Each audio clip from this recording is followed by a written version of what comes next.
Good morning, everyone, and welcome to the Heritage Foundation. We're so appreciative that you're all able to join us today for what should be a very interesting and I think timely discussion here in Washington. My name is Daniel Kochis. I'm Senior Policy Analyst in the Margaret Thatcher Center for Freedom at the Heritage Foundation. And it is my pleasure to introduce Veronica Antall József, who is the Deputy Director of the Antall József Knowledge Center. She earned her degree in political science at the University of Pécs, Hungary. She was head of the Knowledge Center's V4 office before becoming International Relations Coordinator in 2016. She is a former trustee of the International Visegrad Fund, and since October 2017, she has been the Deputy Director of the Antall József Knowledge Center and is also head of the think tank BPP-ST Conference, a strategic conference in Hungary focusing on digitalization and innovation. And let me please thank the Antall József Knowledge Center for co-hosting this event with us, and it is my pleasure to introduce Veronica.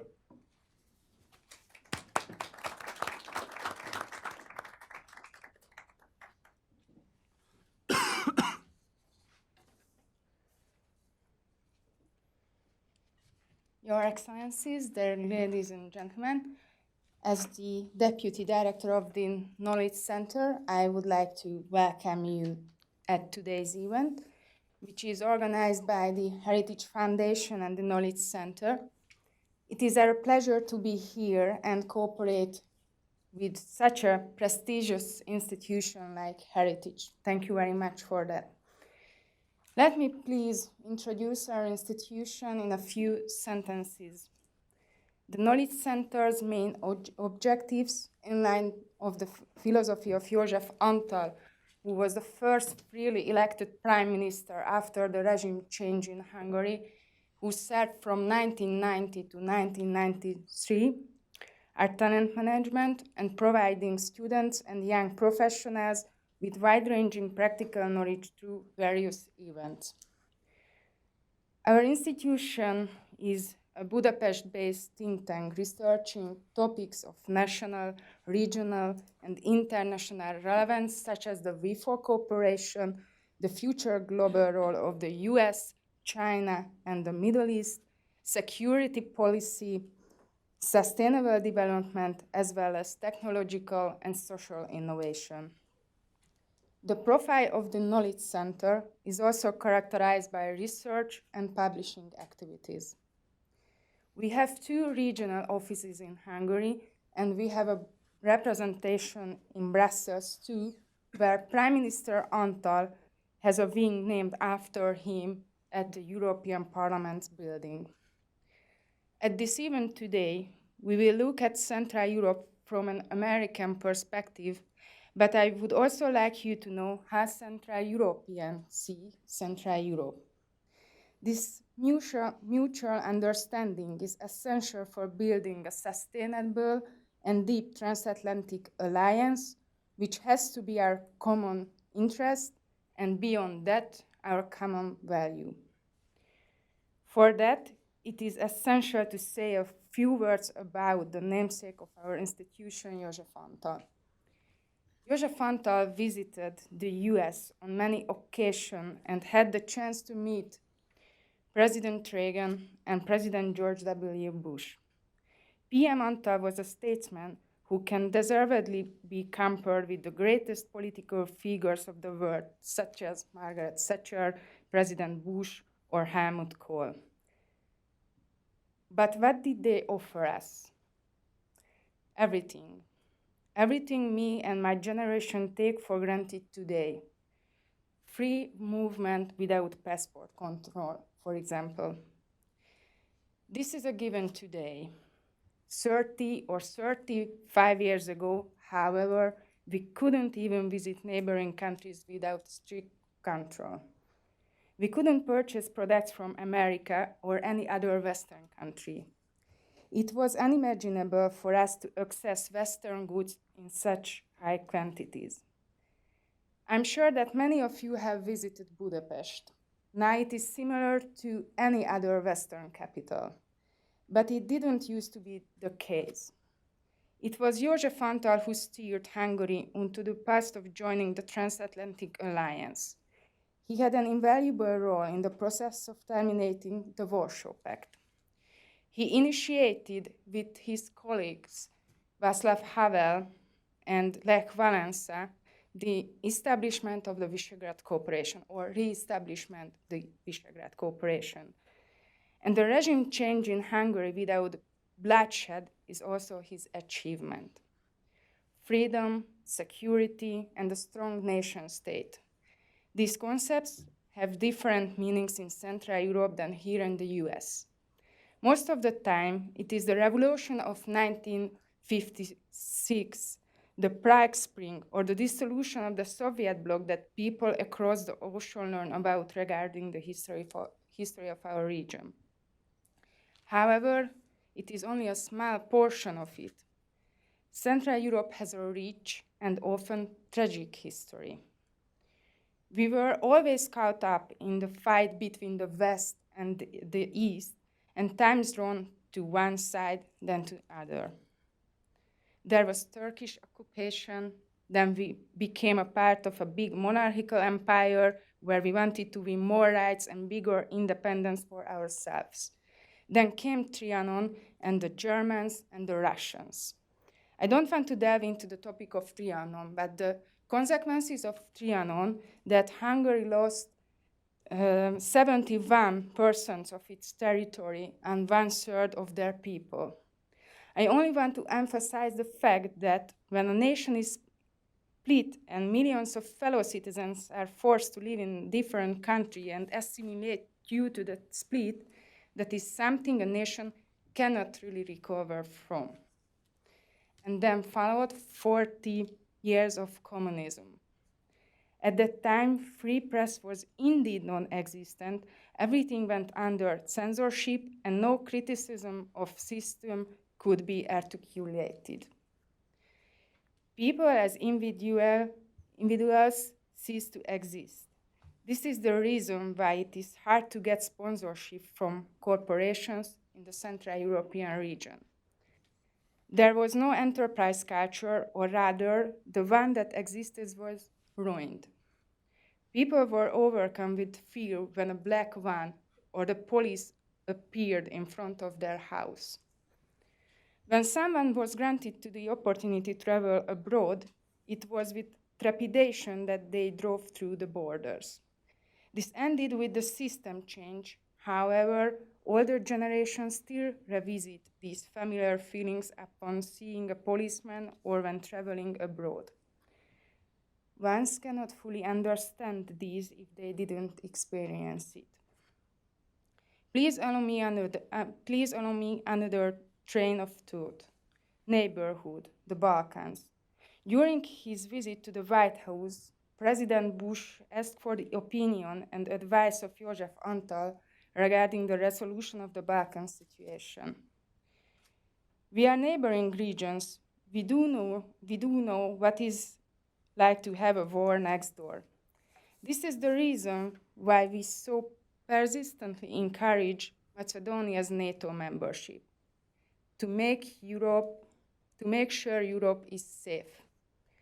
Looking at the map, Bosnia-Herzegovina is 200 kilometers away from the borders of Hungary. ISIS has a training base there. Then, what are we talking about it? It is in the essential interest of Central Europe and Europe as a whole to resolve the Balkan issue and help Serbia's EU integration process too. If we would like to have a future that is safe in Europe, then it is vital to maintain the American Security Alliance and the tight cooperation with NATO. In addition, I believe that continuously exchanging ideas in the think tank world is also an essential characteristic of this. For this reason, I'm very grateful that we can be here and discuss relations between Central Europe and the US. And now please allow me to introduce our speakers and panelists.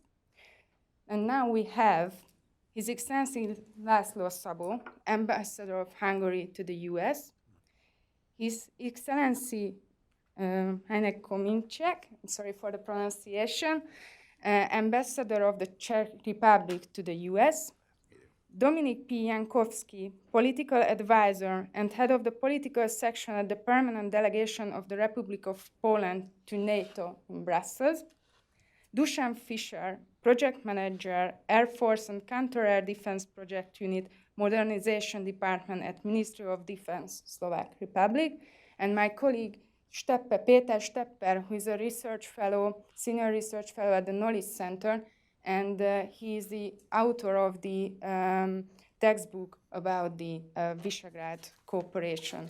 So thank you very much for the Heritage Foundation again, and I wish you a fruitful discussion. Thank you so much.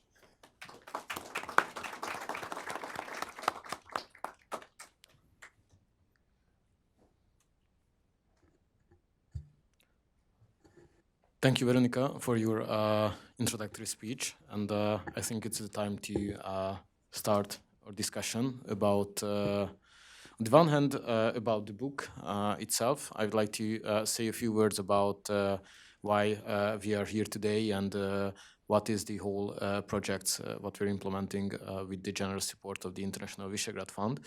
On the other hand, I would like to grab the opportunity to talk a bit about the recent political situation of the Visegrád Group, how the Visegrád Group is working within Central European region, because I'm not sure all of you are totally familiar with the everyday working and activities of the group itself, and how this kind of regional format can help our bilateral relations with the United States of America, as well as the transatlantic relations and our NATO policies as a whole. First of all, I would like to talk about the general idea why we figured out to do something like this textbook. Touch upon the issue of the Visegrád brand. I think it's really important to talk about identity. And my personal opinion is that when we are here in Washington, or for example in Brussels, we can have a feeling that all of us, I mean my Polish, Czech, Slovakian and Hungarian colleagues are really similar in terms of our historical past and in terms of our understanding of how things are going on. Of course, if you are visiting Budapest, Prague, Warsaw or Bratislava, we are proud Hungarian, Polish and Czech and Slovak nationals. But if you are beyond our borders, we have that kind of, let's call it a Visegrad identity. But the problem is, even if we think, I mean, even if we obviously believe in that kind of common identity, the public awareness of the Visegrad band is not as strong as we would like it to be. I mean, still, the public knowledge about how Visegrad is working can be much better, and that's the reason why we decided to do something like textbook, which can help students to understand, on the one hand, the historical progress and the historical part of establishing such regional cooperation, and those actual policy issues which can be considered as the most important ones in the given year. The book has been published in 2018 on the occasion of the ongoing Hungarian V4 presidency. Visegrád Group is working on the basis of rotational presidency programs, and each year one of the 4 countries is responsible to managing that kind of operational task of intergovernmental meetings. And in 2018, Hungary was responsible for it, and that was the occasion of the date of the publishing of the book. And obviously, that means some of the chapters shall be updated regularly. I mean, of course, in 2018, interconnectors in terms of energy policies or the recent turmoils in terms of NATO negotiations are important next year. Other things will be important. That's the everyday life, and that's the natural situation of how policy thinking evolves. But the first part of the book, which focuses on the historical process of the regime change and the end of communist era in the Central European region, can serve as something tangible and long-lasting tool for students to know something about the Visegrád region. That's why I deeply believe that this kind of books can be important primarily for students, because everything starts in the universities and in higher education. If you would like to keep the topic relevant, but it also can be useful for think tankers, decision makers, and all of those personnel who would like to understand what are the most important issues and how Visegrád works on a daily basis. If they check the second part of the book and like to focus on the policy issues. And it's my really important, but nonetheless, I'm really happy obligation. I'm happy to do that, to say thank you for the International Visegrad Fund to support that initiative, as well as our international partners, the Kazimir Pulaski Foundation from Poland, the Slovak Foreign Policy Association from Slovakia, as well as the European Prague from the Czech Republic to help us to implement this book project. And to be honest, it's our final part of our roadshow, what we started 1 year ago at the V4 capitals to promote the book project. And it's one of our last stations to talk about that initiative. So thank you very much again for the Heritage Foundation to have us here. And I would like to pass the floor to our distinguished guest. The format of the discussion, if you all agree, would be to ask every speaker, starting from left to right, with the ambassadors and my fellow researcher colleagues, to say some introductory remarks about the Visegrád cooperation in 5 minutes. And after the first round, I'd like to pose some questions to you. So first of all, I'd like to ask László Szabó to start. Welcome, everyone. It's great to have a discussion about this very important geopolitical unity. Actually, the Visegrad cooperation started in the 14th century, so quite a while ago, when the Czech, Polish, and Hungarian kings started to conspire against the Habsburgs. It was not successful, but but that was the kickoff. And we are still trying, yeah. Later on, when it was really revitalized and organized, that was before the EU accession in the early 2000s, when it really became a very fruitful and productive cooperation to prepare for the accession of to the European Union. After the accession, somehow it became a little bit lightweighted, but a few years ago, probably in 2014, 2015, when the migration crisis hit Southeast Europe, this was the time again when this unity was reconfirmed. And right now, I believe it's considered to be one of the most important, if not the most important, geopolitical associations. The role of the V4 has been upgraded in the eyes of the U.S. foreign politics as well, with the entrance of Wes Mitchell, who is a very good, I would say, probably one of the most knowledgeable people about this region and the history of this region. entered as an Assistant Secretary of State in the autumn, in the fall of 2017. Unfortunately, he's gone, but he had a very active 1.5 years in this position, and clearly his leadership and the book he wrote a few months before he entered to this role, Unquiet Frontiers, I believe this was the title.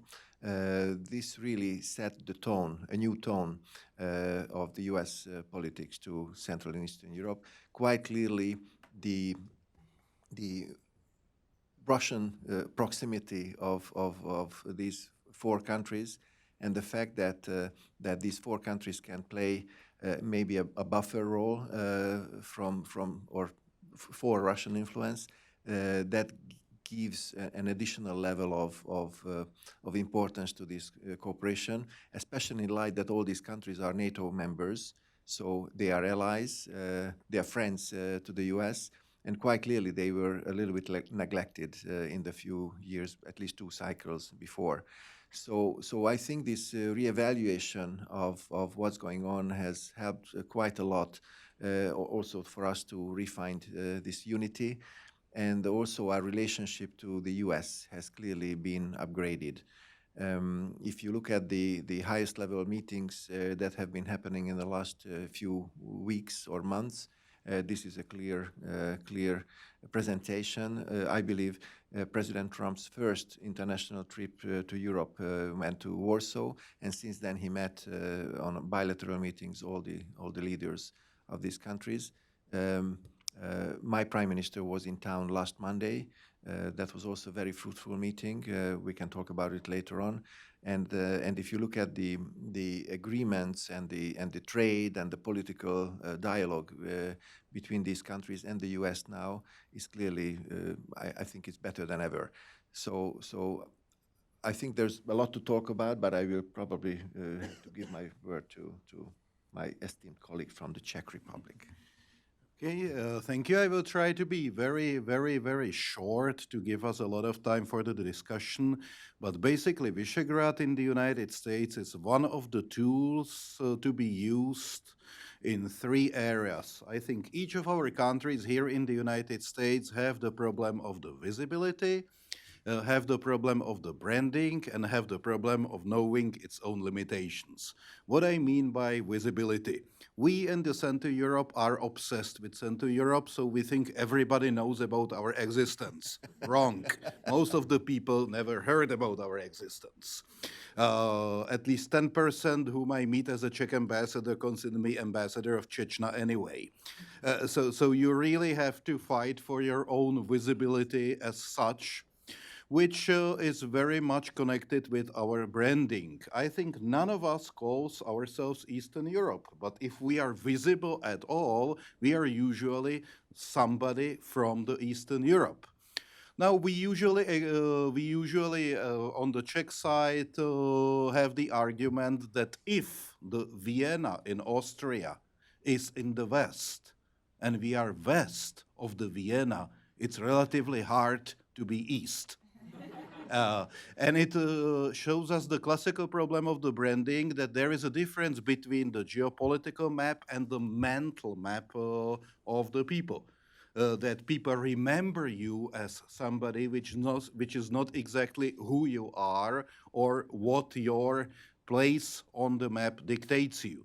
So each of us must try to be visible, and sometimes it is better to be visible as a group, as the area, because different American administrations like not to deal with entities too small. And quite often you can hear, no, not that often, but if you force them, you can hear the frank expression how much visible we really are. I will remember how once in the White House they told me that the Czech Republic is too small to be noticed and absolutely without problem to be on the agenda. So basically you must be big enough or you must be troublesome enough. Look at Iraq and Afghanistan. Before 9/11, it was the question of 5 specialists. Nobody cared. Just the trouble suddenly brings you to the attention. Obviously, we don't want to be brought into the attention as that type of the subject, so we will be stuck with our limits, which is the third part. We must be aware that we will probably never be, hopefully, the big focus of the major American-US policy, and each of us must try to promote his own branding, that there is a certain difference between Eastern and Central Europe, which we can discuss what it really is, and that there is, each of us probably tries to have some special focus, special subject, something what is American topic interesting for Americans, which is associated with us, on which we ride like on the shiny horse to the attention of whatever American administration. Visegrad we see as a tool to be more visible. Visegrad is much more visible in Europe because it's a very functional tool in the fight of the next 20 years, which will be the main fight in Europe. And the fight is, what European Union are we really building? Is it the United States of Europe, or is it the economic zone of the nation-built states? Because these two concepts are still competing, and it's probably the toughest fight for the Europe for the future. Here in the United States, Visegrad for us is one of the tools to make us more visible for American administration. With that, I will pass the talk further on, and I will just quote the spokesman of the State Department when he was asked why Secretary Pompeo is going to Bratislava recently. And the response was, because we haven't been there for 20 years, and we counted, we visited Paris at the same time 57 times. Thank you. Thank you, Ambassador, for putting me on spot. I mean, let me start by saying I want to thank the Antall Center and the Heritage for this effort to make V4 sexy again in Washington. I think that's one of the reasons we are sitting in this room. I think, but still, I would like to deliver some concrete elements to make sure that, from our perspective, I'm trying to make sure that there is coherence between the U.S. foreign policy and the V4 policy. I'll give you a NATO angle to it if you don't mind. That's what I'm dealing right now. But I want to make sure that you all understand in this room that if you zoom out, the V4, the Visegrád Group, is the not only grouping that we have in Europe or in the region that matters from our capital perspective. The first one that is especially dear to NATO hearts is the so-called B9, so the Bucharest 9 format, which basically was established after the NATO summit in Wales when the whole process of the long-term adaptation started. So the eastern NATO flank, coming from Estonia up to Bulgaria, is one of the formats where V4 is playing a constructive role. We can still play a bigger role in that format, but I'm just flagging it up. Second element, I think important in DC right now, is the Free Seas Initiative, which is mostly about critical infrastructure, interconnectors, links, transportation. But I want to make sure that you understand that apart from V4, we have different tools to make sure that there is coherence between what we do on the national/regional level and the relationship with the United States. From NATO angle, I have 5 points for you, which I believe are crucial to determine how V4 will be functioning and how coherent V4, the Visegrád Group, will be with the U.S. foreign priorities in the next few years to come. First one, surprise, surprise, burden sharing. I think the talk about 2% GDP spent on defense is something that we hear too much, to be honest, in NATO. But we hear it for a good reason. I think all countries, also from the V4, agreed back in 2014 that we are going to spend 2% GDP on defense. That's our obligation. We treat it as our obligation. I think we need to deliver on that before 2024, as agreed, a big priority for the region. But it's not only about spending money, it's how you spend it. So the capabilities that we are going to buy. And I think I see the announcements coming from all V4 countries that there are some big acquisition programs ahead, linking the V4 closer, obviously, to the United States. There are some big announcements were made by Poland, but I think my Slovak colleague can also tell you about the big announcement coming from the Slovak side. I think there's something that we need to make sure is coherent in a way, what kind of capabilities for what kind of missions we are going to acquire the next few years. Finally, contributions, so how V4 countries are contributing to the missions and operations of NATO. And I'm not talking about only Afghanistan or Iraq. I consider the enhanced forward presence, so the presence of NATO allies on the eastern flank as a mission operation. So basically what I'm saying is how we ourselves from the region are contributing to enhancement of NATO's eastern flank is going to be crucial to make sure that the visibility, as Ambassador mentioned, on V4 is also high in Brussels and in NATO. Second point, on NATO perspective, it's Russia. I think a topic which is not going to disappear from NATO agenda in the next few years or decades, who knows. A big topic which is going to make our life more difficult is the final decision that we have to take in NATO on what we are going to do, how we are going to reply to the Russian INF violation, what kind of capabilities, and how we are going to deploy. Obviously, I'm mentioning it because those capabilities are currently, no single ally possesses them, but obviously the United States have already announced that they are going to they're going to make sure that those capabilities are available for them. I think that's a topic that we need to make sure there's coherence between the V4 countries, how we want to make the long-term adaptation of NATO and long-term effectiveness of deterrence and defense, how we want to make it work in practical terms. Third point, I'm drawing your attention to a topic which is crucial right now, cyber. Where I believe the V4 cooperation is something that we can do. And I'm going to just flag up two issues that I believe are going to be to determine the future of discussion about cyber in NATO. One of is offensive capabilities. And I'm not saying NATO offensive capabilities, but allied offensive capabilities which are delivered on behalf of NATO.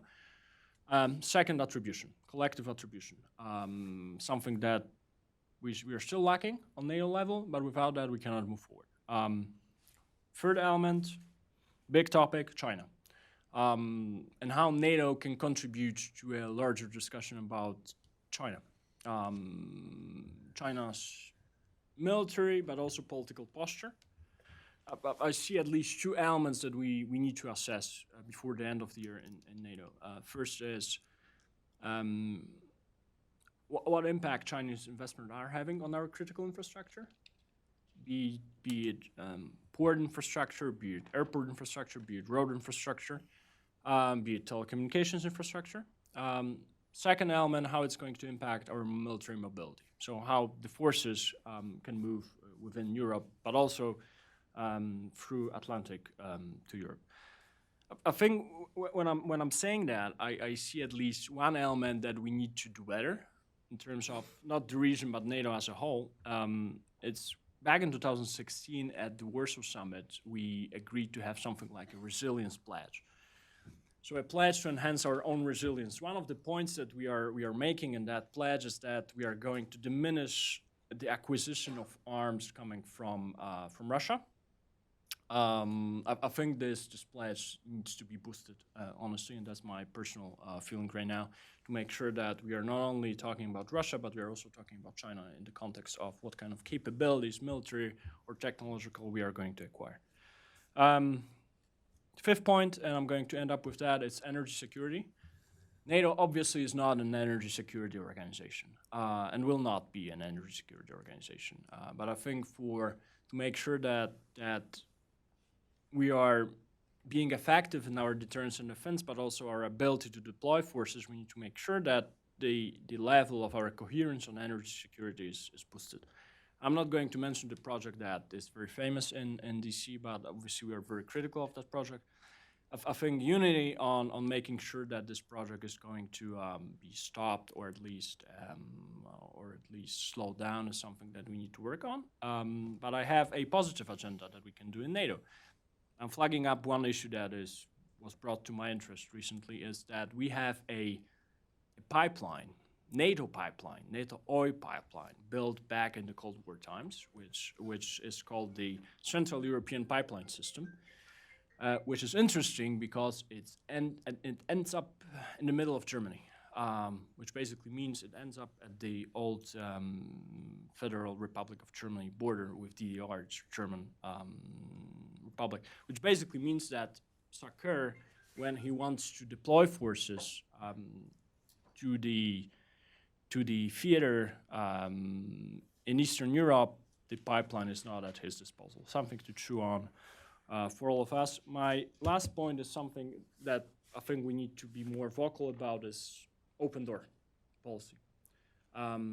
So the door are staying open in NATO and the EU for countries which should be joining us sooner than later. I'm talking about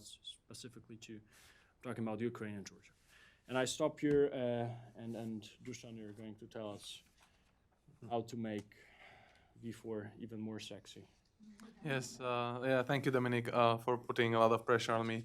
I would like to start by thanking Antall József Knowledge Center and the Heritage Foundation for hosting this event. It's very interesting to speak about. I don't think we have enough events about V4 in Central or Western Europe, and it's also a privilege for me to speak about this topic during the Slovak presidency of the V4.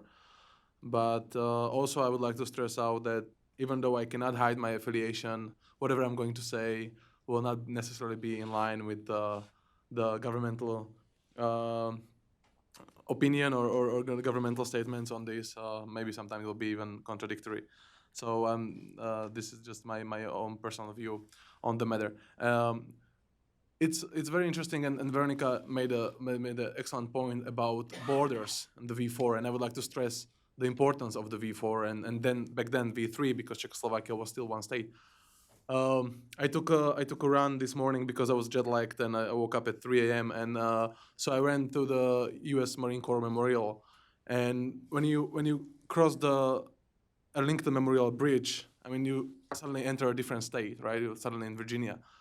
Just imagine that there would be like a full battalion of troops guarding the bridge and wouldn't let you go, even though you have family there, you have friends there, and you can see them. They wouldn't let you go. So I think this is something that should be reminded a lot. Although it is very difficult because the V4 or the V3 goal, the Visegrád cooperation goal, was to join the free nations, join the EU, join NATO. And we accomplished that in 2004, which is all 4 nations are now in NATO and the EU. So that makes everything else seems like a failure, because the bar was set so high on this cooperation that we achieved these huge goals that any kind of defense cooperation that was lower than that, which everything will be lower than that, was seen as a failure. And I was one of the people who was always criticizing the V4 for not having enough cooperation on defense and security. So I'll try to be more optimistic about this. So we have several bodies of cooperation, and I will talk about the first one, which I think is the most important, is the long-term vision on cooperation that was signed in 2014. It was a robust and very ambitious document, but it set out some sort of framework for cooperation. Then I will talk shortly about the modernization plans from the V4 countries, and then I will move towards the topics that we have in common that we can actually build on from the modernization to the operational, technical point of view. So the long-term vision is actually setting something that is very, very difficult to achieve, which is the harmonization of defense planning process of all 4 countries. I think that whoever was ever involved in defense planning process would say that this is almost impossible. But we should at least try to have some sort of open debate about these events. And I know that during the Slovak presidency, we had a lot of meetings with political directors. We had meetings of national armaments directors of the V4 countries, ministerials on the level of Ministry of Defense. So the debate is going on. But I think that the Visegrád Group is now moving from from cooperation to contribution, rather. So, as Dominic mentioned, the EFP I consider being one of the greatest examples of us cooperating somewhere else, not within our midst, but somewhere else. The other one is PESCO, the Permanent European Structure Cooperation. I think it's also it's a great platform for cooperation. So the long-term vision may be ambitious, but maybe we could look at it, maybe take assessment of it. It was signed 5 years ago. Maybe it's time to make assessment. The modernization plans, the Hungarians are looking now at modernizing helicopters, training planes, vehicles, anti-tank missiles. So there's a lot of topics to be covered. In the Czech Republic, the main topics are short-range air defense, multi-role helicopters are now in place as well. Poland, air defense as well, long-range artillery, cyber, and naval vessels. This is actually the only country that actually can have naval vessels. And in Slovakia, the greatest topics at this point are the military vehicles, 8x8s, 4x4s, F-16, the largest procurement modernization project in Slovakia history, and the 3D radars. So if you look at all these modernization projects, the one thing that they have all in common is air defense. And I think this is very technical, I know, but I think this will be the one topic that we can actually focus on in the future, because there's also there's a study due in October 2019 on air defense in the V4 air defense cooperation, and there's a pledge of all V4 countries to replace their air defense by 2030. So this, I think, is the greatest point of cooperation. And of course, very important is education and training. And I think education and training and exercise is the lowest common denominator that we can all agree that we need to cooperate more on this. So, and I said I will be more optimistic. So I wouldn't say that the cooperation is doomed, as I used to say, because now when I've been working at the ministry for the past 6-7 months. So now I understand that there is a room, there is opportunity to actually do it. There are some difficulties, of course. There was always bumps in the road. You have different elections. You have new prime ministers, new presidents almost every 2 or 3 years in the Visegrád Group. The presidency lasts only for 1 year. So there are difficulties, but as I mentioned, there are actually things that when we have sober expectations and when we actually move to contribution rather than to cooperation, I think there's a way to do this right. So thank you, and I'm looking forward to the debate. Thank you very much for all of you. As an academic, it's really hard for me to behave like a journalist, but being a moderator is quite challenging, and I would like to pretend to do so. So I would like to ask you a bit provocative question, and it's kind of elephant in the room that the Trump administration and the V4 leaders share some common ideas on the importance of national sovereignty and the border protection, especially in the case of immigration. We all know that, and it's kind of not surprising that Donald Trump visited Warsaw very early after his inauguration in 2016. But this year in May, after Mr. Pellegrini and Prime Minister Babiš, also Viktor Orban, our Prime Minister, visited the White House, and both of the parties, I mean the American president as well as the V4 leaders, separately considered those meetings as tremendously successful ones. So my question would be for all of you, how do you see it? Is there a new chapter in terms of our bilateral relations?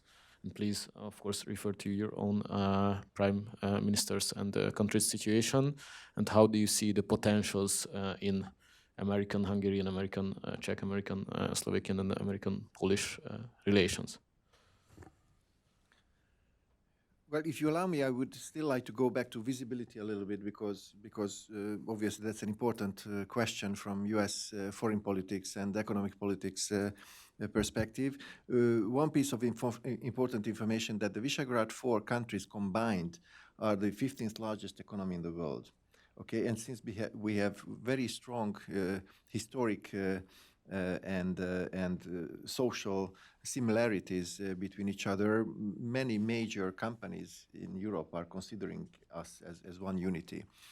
Also, it's worthwhile to consider that when you compare the trade between France and Germany and the Visegrad 4 and Germany, the Visegrad 4 has 75% higher trade with Germany than France. So if we can consider the V4 as an economic unit, it's one of the most powerful regions of Europe. If you also look at the growth rate of these four countries outgrew the average of the European Union at least twofold in the last 5 years, and at least threefold they outgrew the Eurozone. I know that with Slovakia that's a challenging comparison, but still I believe the power and the growth rate of this region clearly attracts attention. If you look at U.S. investment in all those four countries, that's really amazing, and I believe this relation is clearly getting on a higher and higher level with the United States. When it comes to Hungary's bilateral relations to the U.S., we can clearly see an upgrade in our political relations, not only because Prime Minister Orbán was the first European leader to support candidate Trump during the election campaign 6 months before the elections took place in the United States, the presidential elections. But also our view on many major political issues when it comes to illegal migration, when it comes to Russia, when it comes to China, when it comes to this pipeline project you didn't want to mention, Nord Stream 2. We are mentioning this very loudly everywhere because we believe that's a big risk for Europe and Europe's energy security. I believe these upgraded relationships are showing in our economic, political, and defense platforms or fields as well. We agreed on the text of our defense cooperation agreement in February with Secretary Pompeo, and it was signed a couple of months ago here in Washington, D.C. by the Foreign Minister and the Deputy State Secretary. We hope that the Hungarian Parliament will approve it, ratify it very quickly before the end of the congressional season, and practically this will gives us an improved level of defense when it comes to military mobility. You mentioned purchases on arms. We started pretty low when it comes to spending proportion of our GDP. We had like 1.1% a few years ago. Now we are at 1.4, getting to 1.5 by the end of this year. Just this year, we are increasing our spending by almost 30%. So there's a clear desire to really get up to speed and modernize our infrastructure. Most of it has been based on Soviet machinery and technology, so obviously it's a very painful and long process to get rid of all these obsolete technologies. And interoperability of those military projects and equipment is extremely crucial for us. We are a small country. The Visegrad 4s are relatively small, so that's why unity and strengthening the European defense in general is a major priority for us. So I think this is about it. Okay, so the Czechs are satisfied with the current relation because we inherited a situation where for more than 8 years we didn't have anybody in the Oval Office.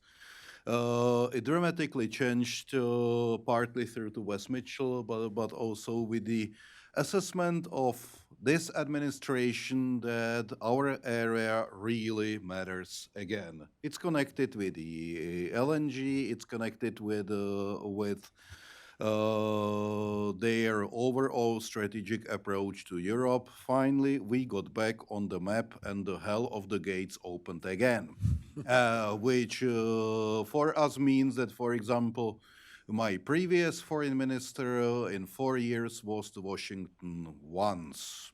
My current minister will be here this year 6 times in just 1 year. That's basically the level of speed from 0 to over maximum, because you must use the time when the gates are still open. It also reflects a little bit change of the situation of our countries economically, because this administration understands that again we became practically Central Europe rich Western region. If most of my predecessors had the main task to lure American investors to the Czech Republic, my main task is to have a look what we can buy in the United States and what we can invest here. We created more than 7,000 jobs here in the recent years. And with the lowest level of unemployment in the EU, we are not so keen to bring more and more investors, because the result will be they will open more and more factories. And for these factories, we will need more and more Ukrainians. And by now, Ukrainians already became the highest or the biggest national minority out of 14 in the Czech Republic for the first time in our history. We all the time believe that Slovaks are predestined after more than 70 years of being with us in the same state to be our main national minority. Not anymore. Economy changed all. As for the defense cooperation, the Czech Republic currently has the overall trade with the United States basically stable around $7 billion a year, where we sell here close to 70% of our gun production. We own 25% of your ultralight US market. We sell here more than half of all the explosives we make. My beloved example is that Czech army has 23,000 soldiers, which means 23,000 rifles. One of our gun companies sells here every month 30,000 rifles, which is 1/3 more than the complete Czech army. Month after month after month, it gives you the idea why the US is our main non-EU market on the planet. So all of this is realized on the American side. Americans are back in our area. We welcome it, and we must find some long-time tools how to keep the American interest. What we Czechs do is that we are really trying not only brand ourselves as the Central Europe to be visible as we all are, but also to find the topics interesting for Americans, which is, for example, why we serve as a protective power for the United States in Syria, because we are the only one who can do it there currently on the spot, and we believe this is one of the subjects which will stay with us even after the gates of hell close again.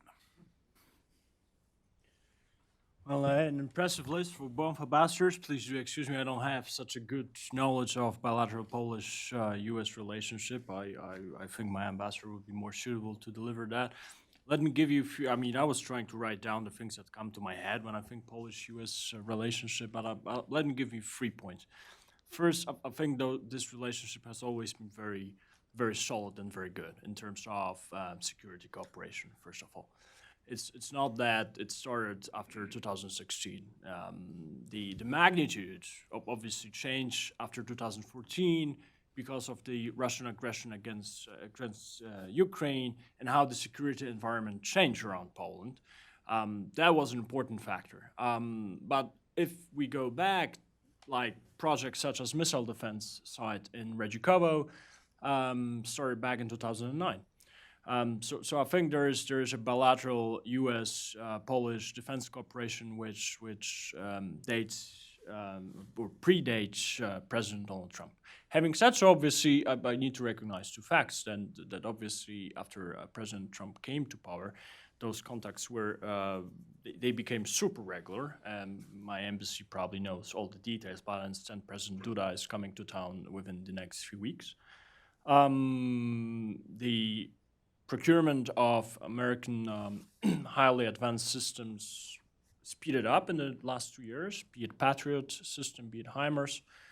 We are talking about F-35, which is an interesting concept, also for me to understand how it fits into the Polish larger defense, defense investment possibilities. Having said so, there is a second element to it, and obviously that's energy security. LNG port built in Świnoujście with LNG gas flow coming from the U.S. We don't have any problems with mentioning Ambassador Nord Stream 2. We just need to understand how we can fight against the project in a constructive way. Mentioning Nord Stream 2, it's not going to stop Nord Stream 2. It's how we are mentioning in this town and how we deal with that in Brussels makes potentially a stop to the project. Obviously, we hear about the potential U.S. sanctions. How they're going to be introduced is going to matter also, and how and if they're going to be introduced matters for the Nord Stream 2 project as well.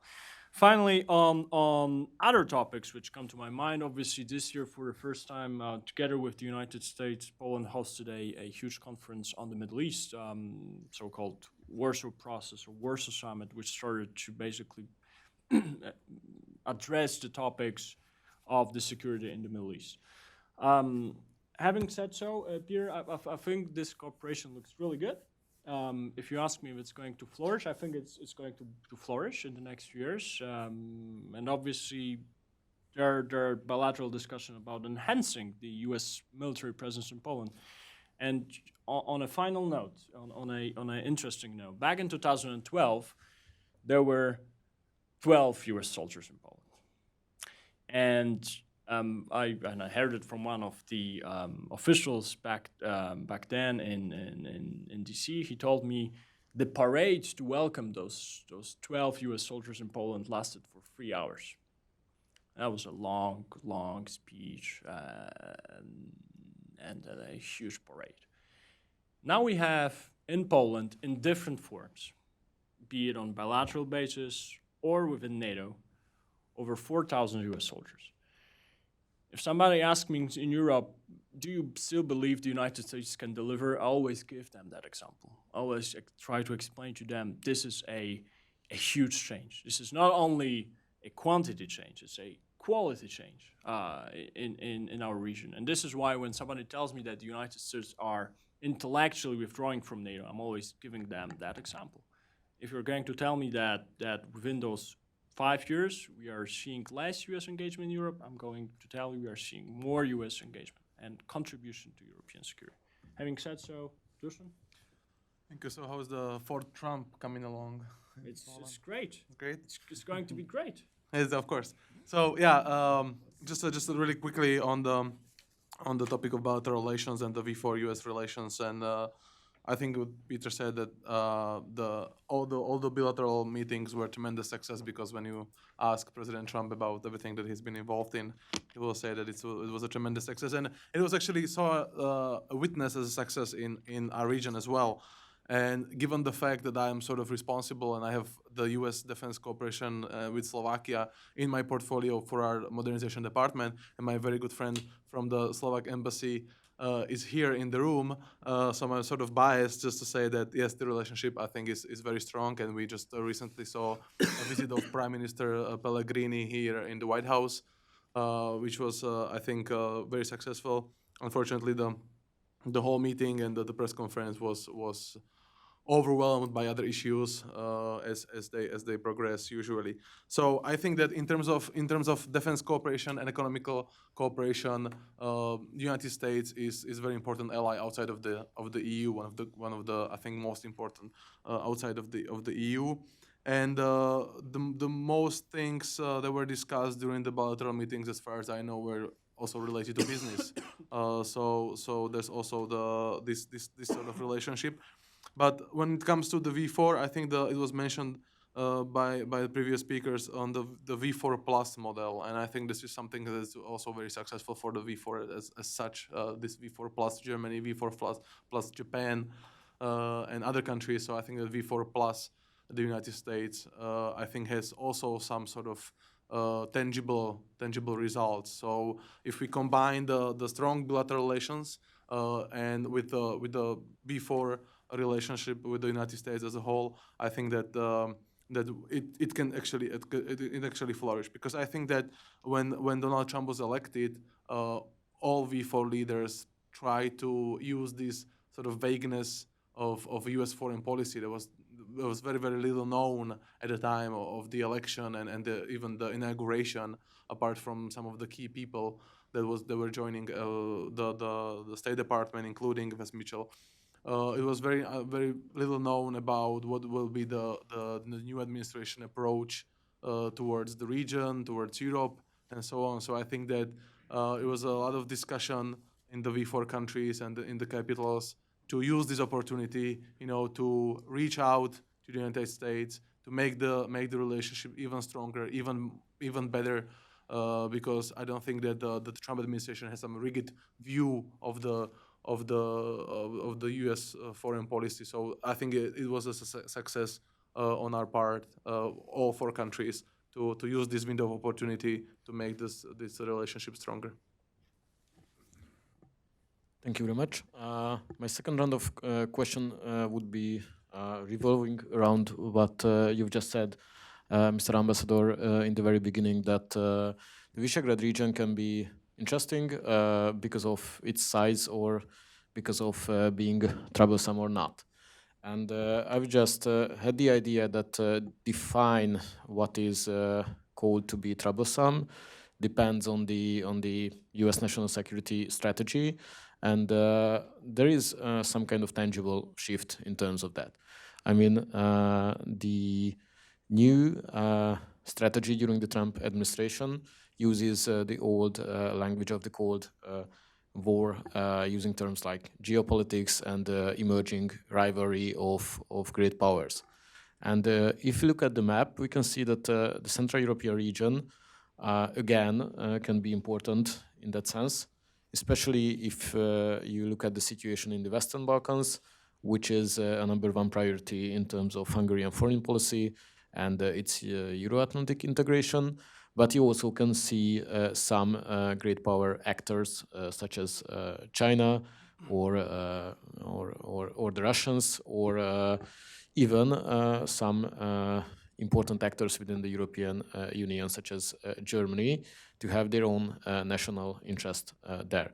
And my question would be, how do you see, can we find the synergies if we look at the American perspective in terms of those geopolitical rivalry in the region? Because what we need, from my perspective, is just the same connectivity, stable and, of course, cheap energy resources. But to achieve that goal, it's really important to find a way to be cost-effective and economically reasonable.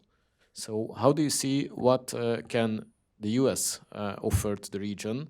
And I specifically would like to mention these TSI project and the TSI fund and the potentials in investment coming from American private sector, as well as the other side activity. What can the V4 countries' public administration do in order to strengthen those relations? Well, obviously, this was a question that could take like 3 days to answer, but let me focus my answer on energy security, maybe, because this is probably one of the key priorities, not only in our bilateral relations, but I think it's a very important US policy when it comes to Europe, and there's a clear divide in Europe when it comes to energy security and how certain countries look at Nord Stream 2, for example, or alternative sources and routes, opportunities for Southeast Europe and Central Europe. Hungary is still using the old Soviet infrastructure. No European or outside of European country has been able to help us in getting rid of this dependency from Russia. 85% of our gas is still coming from Russia through Ukraine. This is obviously not the safest route and source you can imagine these days. It was almost amusing for me to read some articles in the last few weeks that Hungary is refusing diversification. Basically, Hungary has done its homework. We have built all the pipelines to all our neighbors. We can practically send gas to all our neighbors, and we can receive gas from all our neighbors. So accusing us of not really fighting for diversification, that's very uneducated or politically driven. Also, when Russia closed the tap towards Ukraine, it was Slovakia and Hungary who provided gas back to Ukraine. Hungary in the last 4 years provided 9 billion cubic meters of gas to Ukraine. That's about the same as our annual consumption in Hungary. So you can imagine the volumes. Interconnectivity, that's why it's very, very important. Serbia is actually dependent on us mostly when it comes to gas, but we are a landlocked country. And until you can email gas, we need our neighbors to deliver gas to us. Right now, the most viable options to deliver gas to Hungary from non-Russian sources is basically Croatia.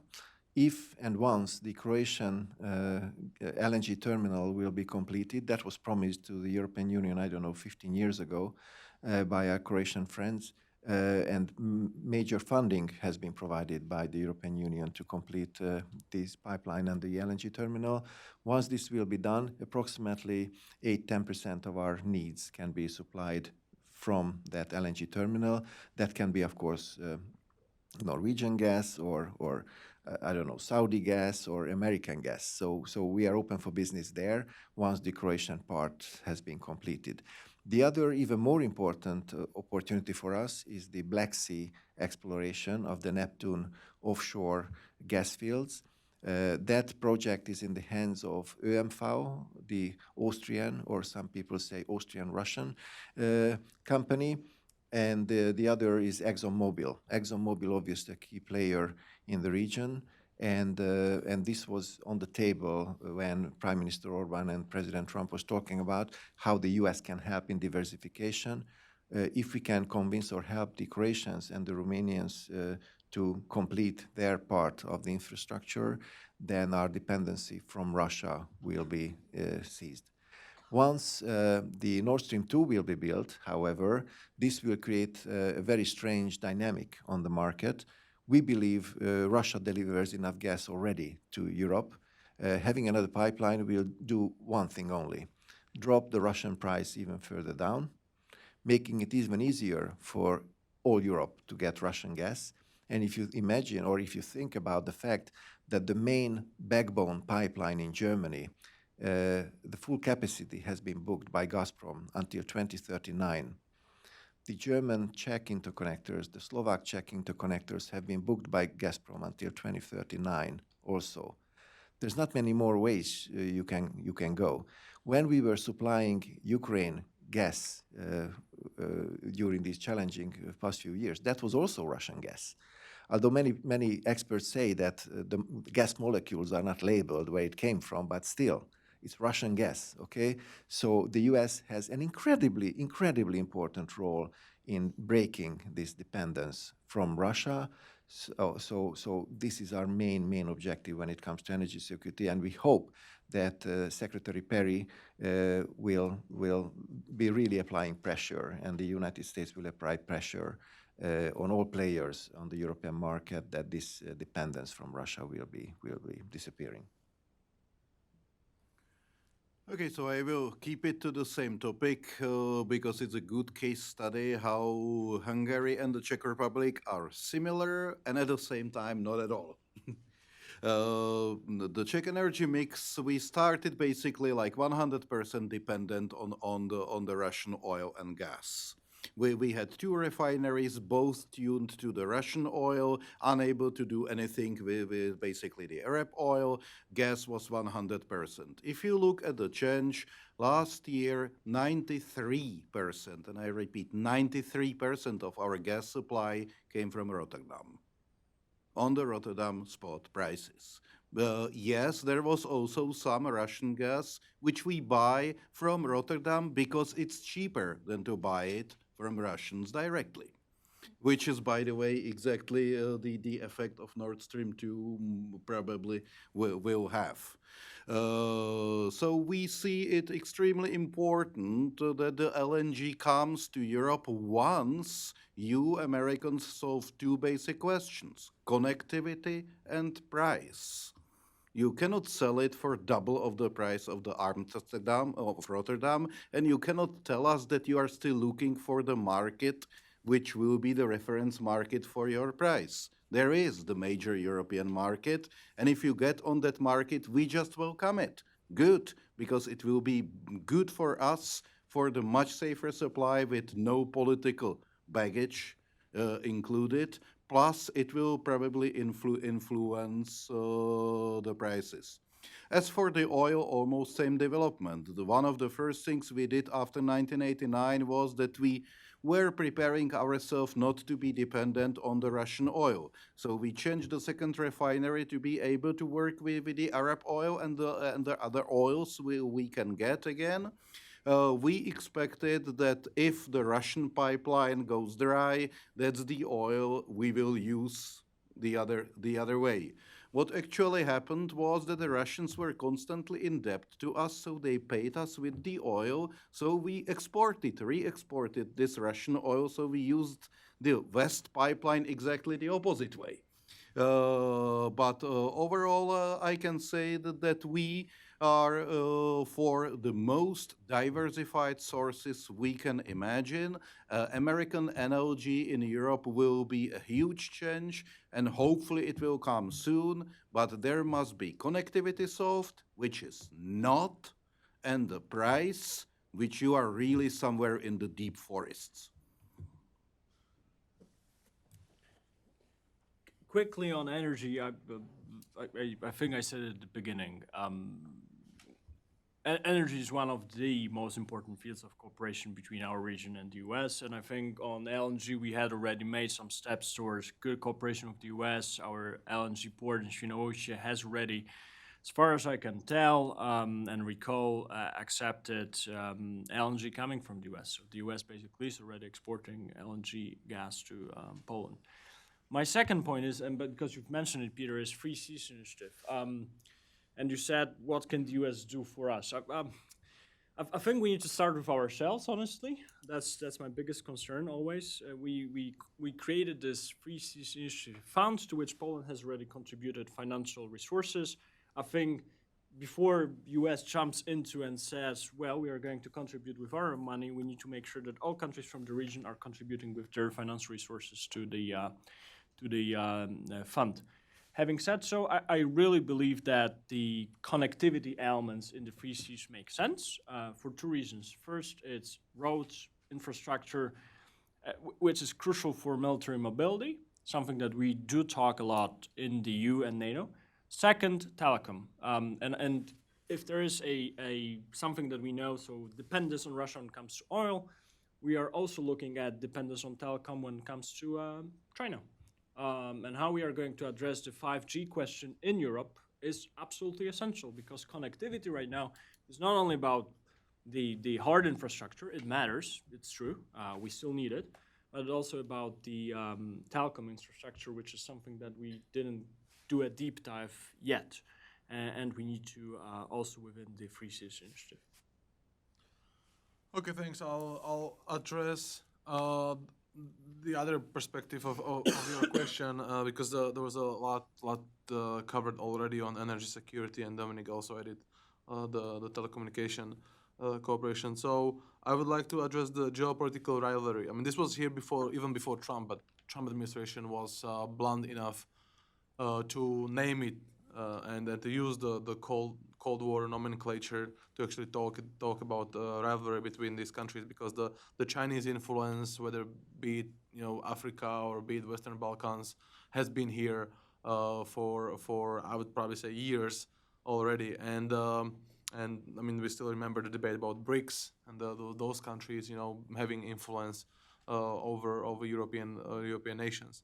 I think that when we talk about geopolitical rivalry and sort of picking sides between those two huge actors, we should look at national values and also international values, because Slovakia cannot act alone as a single unitary country that is, not influenced by its neighborhood, because Slovakia is member of NATO. Most importantly, Slovakia is member of the EU. And when we joined the EU, we, accepted terms and conditions. And this is sort of when you updated your phone or when you doing something, when you're registering something, you always accept the terms and conditions. So we cannot act like we have to look at our national values and national interest, of course, but we also have to include, there's no doubt about it, we have to include the broader sort of values and interests given the region of the V4 or the European Union. And this should be the prism by which we could look at any kind of foreign investment, be it from anywhere. Thank you very much. Now I would like to give the opportunity to the audience to pose some questions to our distinguished speakers. So please feel free to ask about the V4 cooperation and all of the topics that I've mentioned. And please raise your hand, introduce yourself, and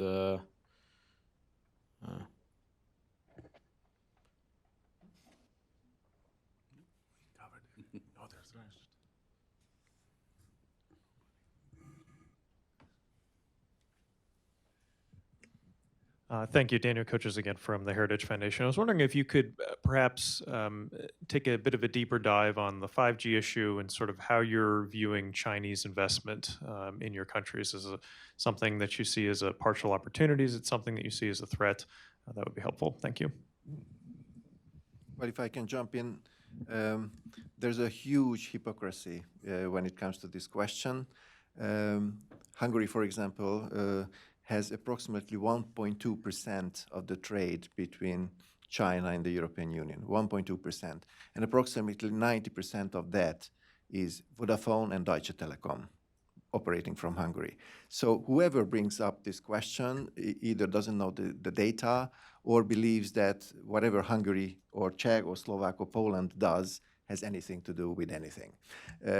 It's not us. It's big corporation, and it's really, I think, government influence or political influence on those major companies like Vodafone, like Deutsche Telekom will make a difference. Hungary will not make a difference when it comes to this. But it's the same type of hypocrisy what we see related to Nord Stream 2 and Russia. So everyone is fighting for the independence and sovereignty of Ukraine. But when it comes to oil and money, oh, we build a direct pipeline with Russia. Thank you very much. Same story. If you look at the Chinese trade with France, with Germany, with the UK, Italy, this is where you have to have those questions, not us. Thank you. Okay, the Czech perspective, I will go more for 5G. We see it as an absolutely critical defense structure. It's really the question of the future connectivity, as my Polish colleague mentioned. So we are really trying to be very innovative in the way how to avoid the situation where we let Chinese go too deep into our system. There is a very complicated technical discussion if they can stay somewhere on the periphery and not to go to the core system or not. Many people believe it's virtually impossible to close them completely off once you are there. On the other hand, if you look at the market currently, it's Chinese Huawei #1, Chinese Huawei #3. So whatever you build as the 5G currently will necessarily have Huawei and ZTE components. Whatever we do, it needn't be their system, but there will be parts of their production in any way we go. We know that the Chinese are close to 8 months ahead of any Western supplier if we speak of Nokia or Ericsson. We hear the talk about the American technology going on. At the same time, we see that most of the American companies have their research labs back in China, which we find interesting. If we compare it with the rhetorics, So at the end, we try to be really one of the leaders of the situation. That's why we recently organized a big 5G conference in Prague, where we will find the unified European answer. Because we know that given the situation on the market, 10 million Czechs will not be a match for Chinese. But if we have, and we should have, the European strategy, what is the place where we let the Chinese go simply because we have to technologically, and what should be clearly out of the bounds, it would help everybody, and it would also solve the question of the labeling, who has more and less Chinese, because then we every time end up with saying that most of the Chinese millionaires live in London anyway. On 5G, it's an interesting element because I think like at the beginning of February, nobody knew what 5G is in NATO. When I say nobody, I mean like really political people. They were like, 5G, what's that? You have 4G on your phone. Oh, so there's something that we need to talk also in this building. Why? My point is, and 3 points on that. For our region, it will be really critical to understand how the US-China relationship will develop in the future. For 2 reasons. Technological elements, be it 5G, but also other elements of the rivalry. Second element, there's obviously a Russian factor which is of interest to at least from our military perspective. Second, and I want to echo what the Hungarian ambassador said, I think it's a little bit unfair to make a point that Central Europe is somehow dependent to a very large extent to Chinese foreign direct investment. I think it's a overstatement. When you look at data, it's not us, which is good and bad, you might say, but it's not us. We are not a troublemaker in this sense. Third element, 5G. The critical element is how not to become over-dependent. We are already dependent to some extent, so the question is, in what kind of spheres we do not like to become dependent. And I think military element is crucial. But also functioning of our society is going to be an element that we need to make sure we understand in the EU. This is why some of the elements introduced by the EU recently, including the screening mechanism for foreign direct investment, is the step in the right direction. Having said so, I think this is one of the critical questions that we also need to answer in NATO, in a way which is not going to make China an adversary to NATO, but we need to understand the consequences of the decisions that we are going to take on some of the technological elements to it. Yeah, just 2 points on this, and it's a very interesting question. One is I would like to echo what Dominic said about the Chinese-U.S. relationship, and not only the bilateral relationship, but also understanding from the U.S. side what is the Chinese influence and assessment of Chinese interests in the region. I think this is very important for the U.S. foreign policy. Not only the question of tariffs and the bilateral economic relations, but also actually understanding the influence and the future influence. The other thing is regarding to this is how big of a market can we actually do, and this is coming back to the V4 cooperation or the European cooperation. How many people can we gather within our countries to actually have the market large enough to make some sort of change, to be more attractive for investment and so on. Everything else, I would say, about the G5 situation that I already have would be misleading you because it's way out of my area, so I'll rather stop here. Thank you very much. If any one of you have any questions, we still have 1 or 2 minutes for that. Okay, sir. Anthony Kim, also with the Heritage Foundation. You may have talked about this earlier. I missed the earlier parts, but as much as you can share, what's your view on the current U.S.-EU trade talks? I mean, sometimes it seems like between U.S. and German and French, but you guys are also part of the EU, and you have an important stake on this talk. So without getting into all the ongoing negotiation details, not even negotiation, this political back and forth, how do you feel? I must think that you must be frustrated to a certain degree.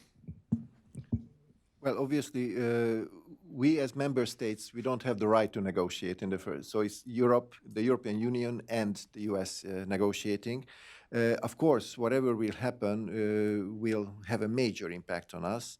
And I think it's a relatively important thing that Germany, as probably one of the biggest investors in all our countries, is coming out of this debate in a relatively favorable position.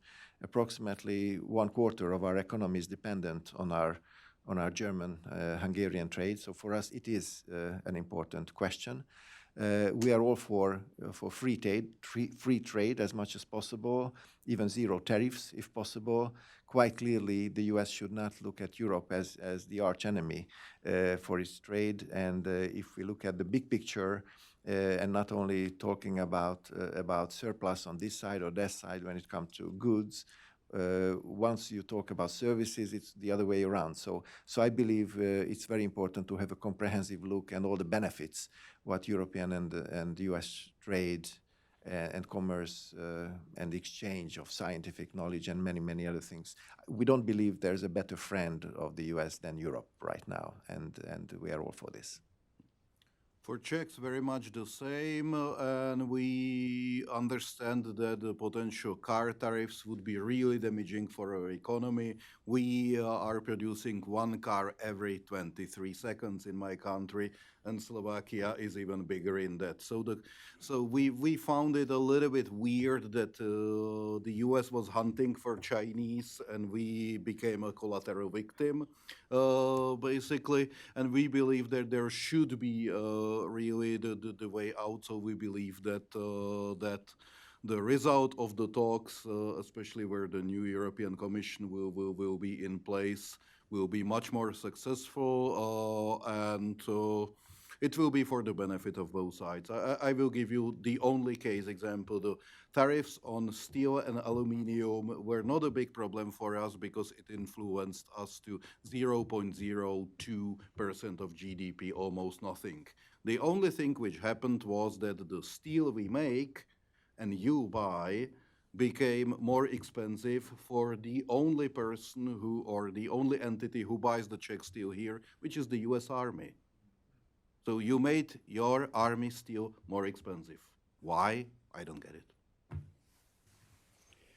I fortunately sit at the other side of Brussels, so I don't have to deal with that personal feeling about it.